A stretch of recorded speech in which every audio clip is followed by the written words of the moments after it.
Ripple. My name is Vanessa, and we are here at the beautiful Chef Robbie's Restaurant and Bar in Rodney Bay.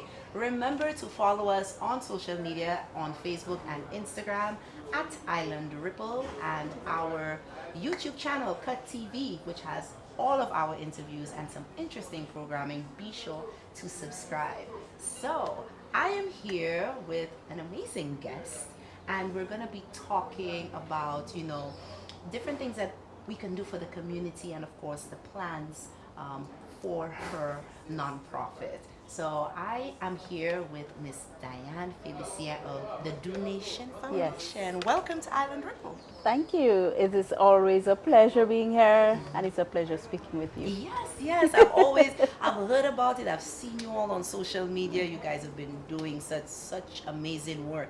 But a lot of people don't know exactly what it is that, Donation does. So let's start there. Let us know about Donation Foundation and what inspired you to start Donation. Donation Foundation, as the name says it all, it's about doing the nation. Right. And donation really started from my life as a child in terms of a lot of the social ills that, we speak about, we experience in society. I would have gone through a lot of it. Okay.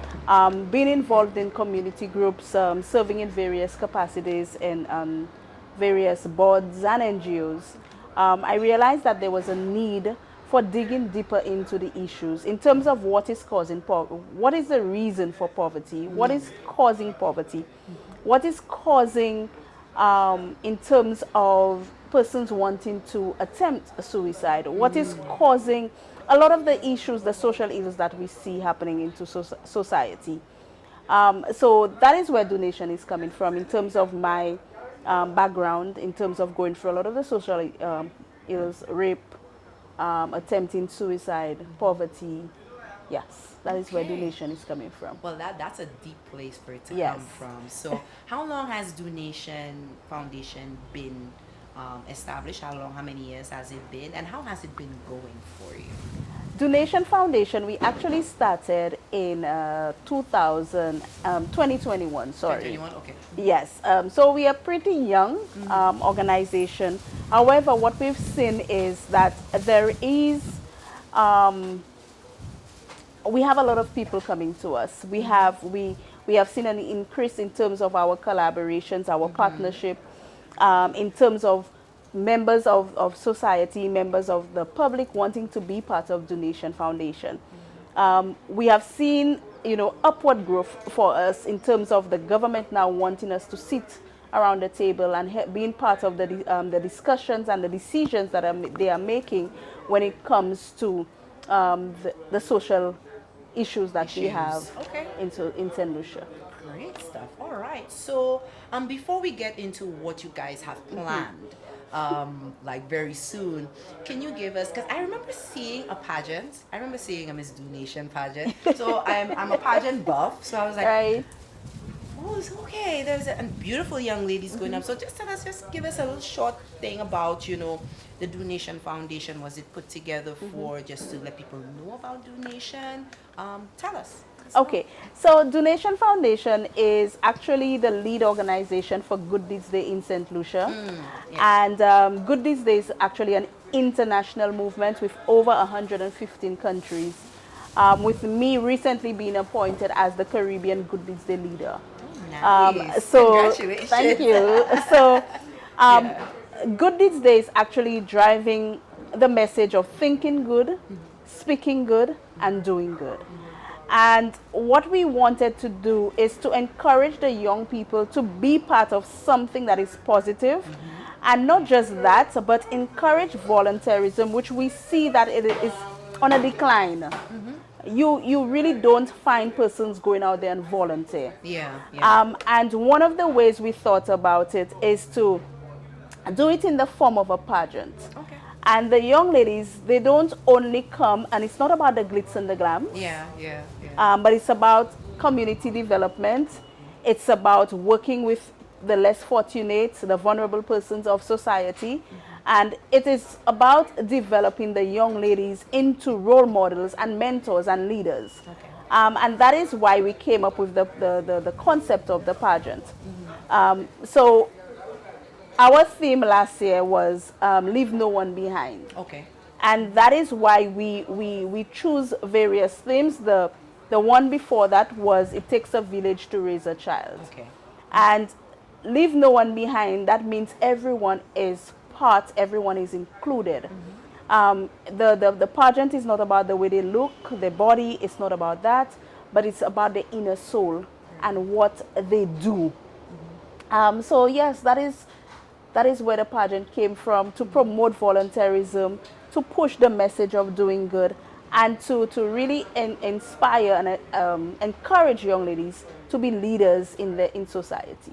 Okay, great. So is it that you only work with young ladies for now? Because we see in regards to our young men, the young men of St. Lucia, and I mean the Caribbean, but the young men of St. Lucia, they're involved in a lot of unsavory things.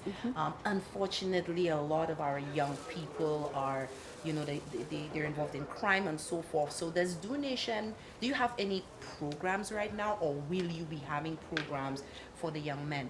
We do have a program called Fathers Rise. Nice. Okay. It's actually for father figures and young men. And it is really about speaking to our young men and really them taking their rightful place in society. And when I say their rightful place in society, it's not about them being strong and always being considered to be the strong ones. But normally when you are around a male figure, there is a sense of security, there is a sense of belonging. And that is what we want to encourage our young men to do. So we would have worked with boys from the Boys Training Center, would have worked with other young men from around the area in terms of being part of various programs. So we had a program where it really taught them skills. So they were taught in terms of being rescuers, diving, because we had Coach Lynn coming from the US, who is the leader of Deeds Driven Dads, which is an organization that we work with internationally, working with the men and the boys. We also had a session speaking to father figures on the importance of them being in the lives of their children, not just girl, but the boys, because well, most yeah. times, the boys need that level of support. So we do have programs that we speak to the men and we encourage the men. We also had a panel discussion where we wanted to get the views from the men, because most times, again, society can be very hard on men. Yes.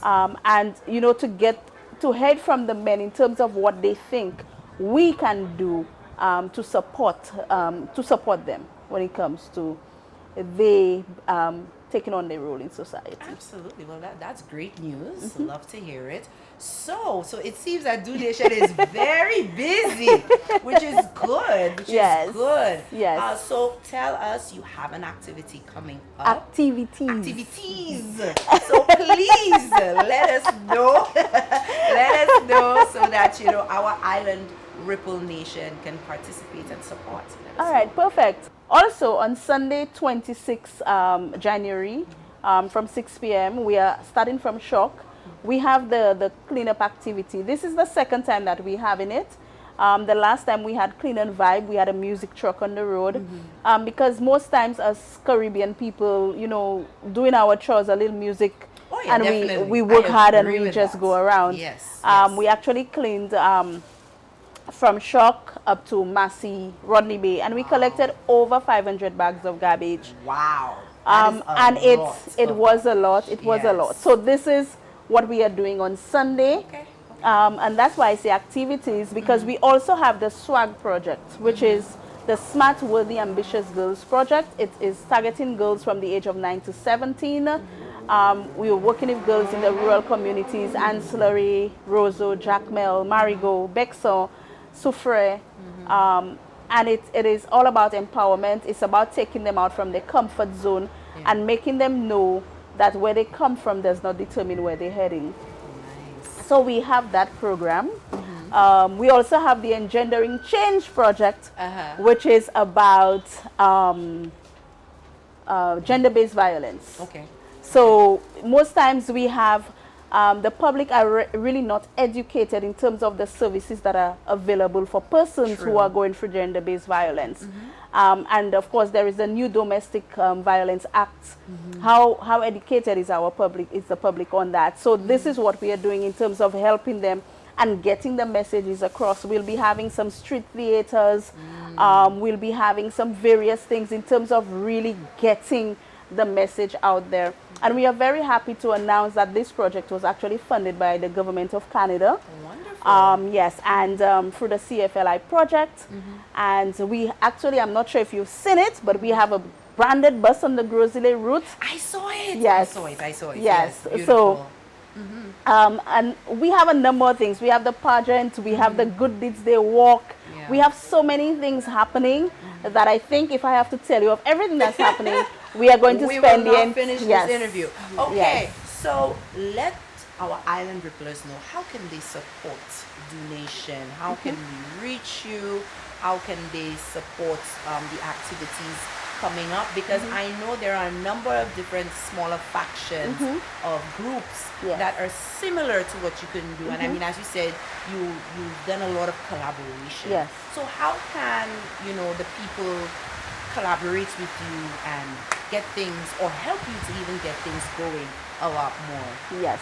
One of the things that is very important to Donation Foundation is SDG number 17, which is Partnership for the Goals. Nice. And there is nothing that is too small or too big to do. However, people can get in touch with us.